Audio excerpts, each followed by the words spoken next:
ಇವಾಗಿಂದು ಅಂತ ನಮ್ಮಗಳಿಗೆಲ್ಲ ಅನಿಸ್ತು. ಬಟ್ ನೀವು ಅದು ಕ್ಲಾರಿಟಿ ಕೊಟ್ರಿ, ಅದು ಹಳೆ ವಿಡಿಯೋ ಅಂತ. ಯಾವುದು ಸತ್ಯ ಯಾವುದು ಸುಳ್ಳು?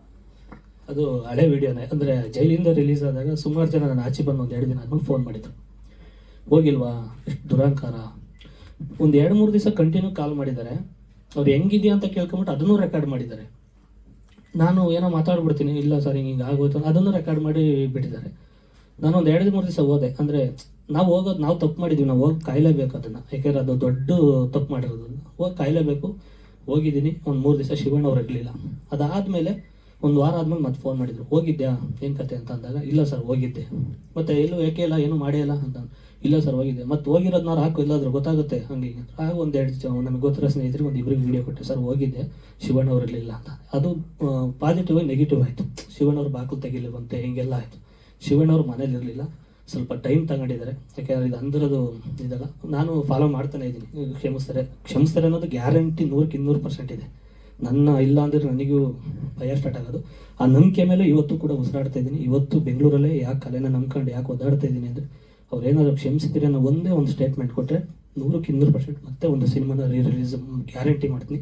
ಅವ್ರೇನಾರ ಇಲ್ಲ ಅಂತ ಅನ್ನಲ್ಲ ಅನ್ನೋದು ಗ್ಯಾರಂಟಿ ಇದೆ. ಇಲ್ಲ ಮೇಡಮ್, ಅವರು ಒಂದು 3-4 ಜನ ಮೀಟ್ ಮಾಡಿದೆ. ಅವ್ರು ಡೆವಿಲಿನ ಹೊರಗಡೆ ಶೂಟಿಂಗ್ ಹೋಗಿದ್ದಾರೆ ಅಂತ ಅಂದರು. ಬಟ್ ಅವ್ರದ್ದು ಸೆಲೆಬ್ರಿಟಿಗಳು ಏನು ಫ್ಯಾನ್ಸ್ ಎಲ್ಲ ಇದ್ದಾರೆ, ಅವರೆಲ್ಲರೂ ಸುಮಾರು ಇನ್ಸ್ಟಾದಲ್ಲಿ ಸಿಕ್ಕಾಬಟ್ಟೆ ಮೆಸೇಜ್ ಮಾಡಿದ್ದಾರೆ. ಸರ್ ನಮ್ಮ ಒಳ್ಳೊಳ್ಳೆ ಮೆಸೇಜ್ ಮಾಡಿದ್ದಾರೆ, ಬೈದು ಇದ್ದಾರೆ. ಬೈದು ಅಂದರೆ ಕೆಟ್ಟದಾಗಿ ಏನು ಬೈದಿಲ್ಲ. ಅಪ್ಪ ತಲೆನೇ ಕೆಡ್ಸ್ಕೊಬೇಡ, ನಮ್ಮ ಬಾಸ್ ಬಿದ್ದಿದೆಯಾ ಗೊತ್ತು, ನಮಗೆ ಹೇಳ್ಕೊಟ್ರೋದು ಒಂದೇ, ಕೈ ಹಿಡಿದು ಎತ್ತು ಅಂತಲೇ ಹೇಳ್ಕೊಟ್ರೋದು. ಯಾರು ನಿಮಗೆ ಆಳಿಗೊಂದು ಕಲ್ಲು ಹಾಕು ಅಂತ ಹೇಳಿಲ್ಲ. ನೀವು ಮುಂದಕ್ಕೆ ಬದಲಾಗೋ, ತಲೆ ಕೆಡ್ಸ್ಕೊಬೇಡ, ನಾವೆಲ್ಲ ಫ್ಯಾನ್ಸ್ ಏನಿದ್ದೀವಿ ಸಪೋರ್ಟ್ ಮಾಡ್ತೀವಿ. ಬಾಸ್ ಇದನ್ನು ತಲೆಗೂ ಹಾಕೊಂಡಿಲ್ಲ. ಅವ್ರು ರಿಯಾಕ್ಟ್ ಮಾಡಿದರೆ ಬೇರೆ ಥರನೇ ಆಗೋದು.